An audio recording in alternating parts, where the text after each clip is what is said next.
फिर से आय वाला प्रतिशत का क्वेश्चन हम लेकर आ गए हैं। आज के बाद से याद रखिएगा, आज के बाद से आय वाला प्रश्न आएगा वो भी प्रतिशत से, तो आपसे 100% वादा है बनेगा ही बनेगा। ज्यादा समय नहीं लगेगा, महज 5 से 10 सेकंड। लेकिन बनाने से पहले थोड़ा सा तो बेसिक समझना होगा, फिर आप चुटकियों में बनाएंगे, चुटकियों में बनाएंगे, मेरा वादा है। आय यानी इनकम पे आधारित प्रश्न प्रतिशत पे, लेकिन समझेंगे किसी भी व्यक्ति का जो आय होता है 100% होता है, यानी 100%, यानी हम जितना कमा रहे हैं अपने आप में 100% होता है। आप जितना कमा रहे हैं अपने आप में 100% होता है। अब उसी हिसाब से लोग खर्च करते हैं, कुछ बचत भी करते हैं। दो ही काम होता है, आप कमाएंगे तो कहीं ना कहीं खर्च करेंगे और कहीं ना कहीं बचत करेंगे। सही बात है ना? चाहे आपके पिताजी जो कमाते होंगे तो कुछ बचाते होंगे, कुछ खर्च करते होंगे, यही चीज होता है। अगर इसके अलावा कुछ नहीं होता होगा, चलिए तब बस वही चीज है। आय यानी 100% याद रखना है, होता ही होता है। परसेंटेज पढ़ रहा है तो 100 होबे करेगा। अब इसी में आप कुछ बचत करेंगे और कुछ खर्च करेंगे, लेकिन थोड़ा सा समझ दीजिएगा, समझ में आएगा, उसके बाद धक्का धक बनेगा। और मान लीजिए हम 100% कमाए और अब बोल रहे हैं कि हम 30% खर्च कर दिए, तो कितना बचत होगा जी? जब 100 कमाए 30 खर्च कर दिया, 17 ना होगा जी, यानी 70% बचाएंगे तबे तो 30% खर्चा करेंगे। अगर हम बोलेंगे कि अगर हम 40% खर्च कर दे रहे हैं तो मेरा बचत प्रतिशत में कितना होगा? 60% होगा ना जी। बस यही समझ लेना है। अगर बोल रहे हैं कि हम 50% अपने आय का खर्च कर देते हैं, यानी आधा खर्च कर देते हैं, यानी 50% बचाते होंगे। बस ये समझ गए तो क्वेश्चन आपसे बन गया। चलिए बढ़ते हैं क्वेश्चन की ओर। और याद रखिएगा, अरुण सर को देख रहा है, A1 मैथ्स पे देख रहा है। चलिए अब क्वेश्चन की ओर बढ़ते हैं, लेकिन इसको माइंड में सेटअप कर लीजिएगा, नहीं तो कहीं पे स्क्रीनशॉट ले लीजिएगा और नहीं तो कहीं नोट्स कर लीजिएगा। आज से आपका आय वाला जब भी प्रश्न आएगा धक्का धक बनेगा। धक्का धक में बढ़ते हैं क्वेश्चन की ओर। चलिए क्वेश्चन पढ़ेंगे, गौर करेंगे। बोला है राम की आय में 20% वृद्धि, लेकिन थोड़ा सा यहाँ पे हम स्किप करेंगे, अगला क्वेश्चन की ओर बढ़ते हैं थोड़ा सा। चलिए, एक व्यक्ति अपने आय का 30% बचाता है, यदि उसकी आय कितना है? 50,000 रुपया है, तो उसकी बचत कितना प्रतिशत होगा? बस अब देखिए एक चीज और गौर करने वाला है, यहाँ पे जो रुपया देगा वो आपका का दिया है? बचत दिया है कि खर्च दिया है कि आय दिया है? यही समझने वाली बात है।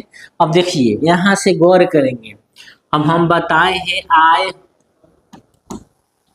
बचत, खर्च है ना, बताए हैं जी। अब आइए, अब बोला है एक व्यक्ति अपने आय का 30% क्या करता है? बचाता है, यानी यहीं पर आएगा 30%। तो खर्च कितना किया होगा भाई? 70% करता होगा। आय 100% होगा, होगा ना जी। लेकिन हई का देखे यदि उसकी आय दिया है, आय कितना है? 50,000। तो जो रुपया में दे, अगर आय दे तो आय के बराबर करेंगे, खर्च दे तो खर्च के बराबर करेंगे, अगर बचत दे तो बचत के बराबर करेंगे। तो यहाँ पे आय दिया है तो आय हमारा का है? 100%। ये तो हमेशा 100 रहबे करेगा, अपना से नहीं देना है, लेकिन जो दिया रहेगा उसको हम बराबर करेंगे। यानी मेरा वैल्यू का होगा यहाँ पे 100% इक्वल टू 50,000, यही ना होगा जी। अब देखिए, अब आपको बनाना है तो 1% निकालेंगे तो 50, यानी 2 जीरो और दीजिए, यानी 50,000। आप 100 आ जाएगा नीचे, 2 जीरो से 2 जीरो कैंसिल, 1% बराबर हो गया आपका 500। आप चाहे तो यहीं पे डायरेक्ट 2 से 2 कटा सकते थे, 2 शून्य से 2 शून्य, यानी 1% का वैल्यू 50 आ जाता।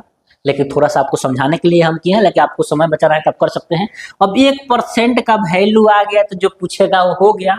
आपसे क्या पूछा है, तो उसकी बचत कितनी होगी, तब बचत कितना है 30%, यानी 1% का वैल्यू इतना, तो 30% का वैल्यू यानी 30 से गुना कर दो, यानी 5 तिहाई 15, यानी क्या हो जाएगा 15,000 का हो जाएगा आपका बचत हो जाएगा। यानी उस व्यक्ति का बचत कितना है 15,000। अगर पूछता कि खर्च कितना है, तो यहाँ पे 1% का वैल्यू निकाला है, तो यहाँ पे हम 30% का वैल्यू निकाल देते, आपका काम हो जाता।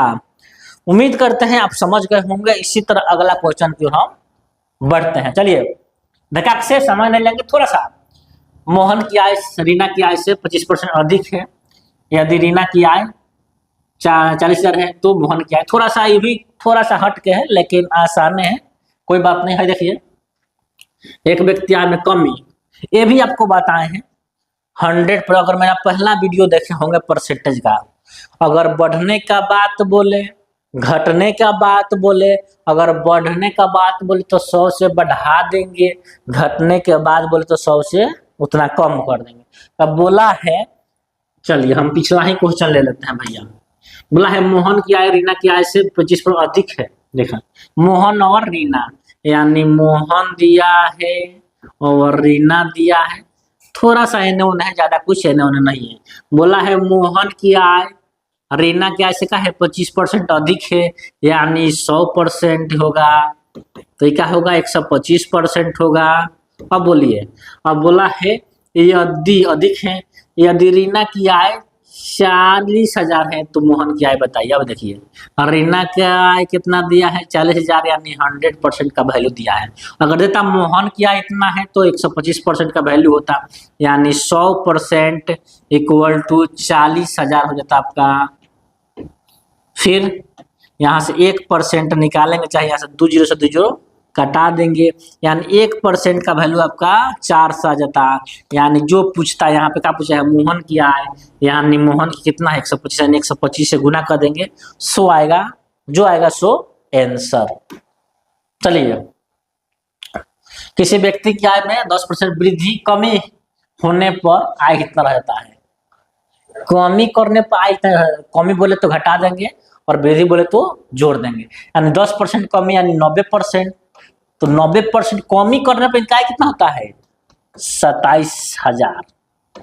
तो 1% का वैल्यू निकाल देंगे, यानी 27,000 बाटा में 90, 1 0 1 0 कैंसिल, 9 3 27, यानी 1% का वैल्यू आ गया 300।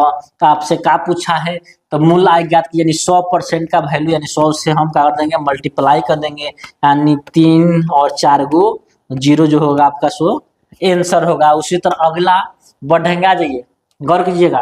बोला है अजय अपनी आय का 40% घर में खर्च और 20% शिक्षा पे खर्च करता है। यदि आय इतना है तो कुल बचत कितना है बताइए। देखिए वैसा ही क्वेश्चन है। अब यहाँ पे 40% खर्च किसमें करता है जी, आय का 40% खर्च घर पे और 20% यानी 60% तक खर्च कर दिया। 40 इधर और 20 इधर, यानी खर्च किया इतना, बचत कितना किया होगा भाई, यानी 40% होगा, 40% हो जाएगा, यानी 20 और 40 60 हो गया, और बचत कितना होगा यहाँ पे 40% लेके दिया है। कहे यदि आय दिया है, यानी आय दिया तो 100% का बराबर है, यानी 100% इक्वल टू क्या हो जाएगा आपका 60,000। तो 1% का वैल्यू निकाल लेंगे, यानी 2 0 से 0 कैंसिल, यानी 600 रुपया आपका पूछा है। तो कुल बचत कितना है, यानी 40 से गुना कर देंगे, आराम से बन जाएगा, जो आएगा 6 चौका 24, यानी 24,000 आंसर।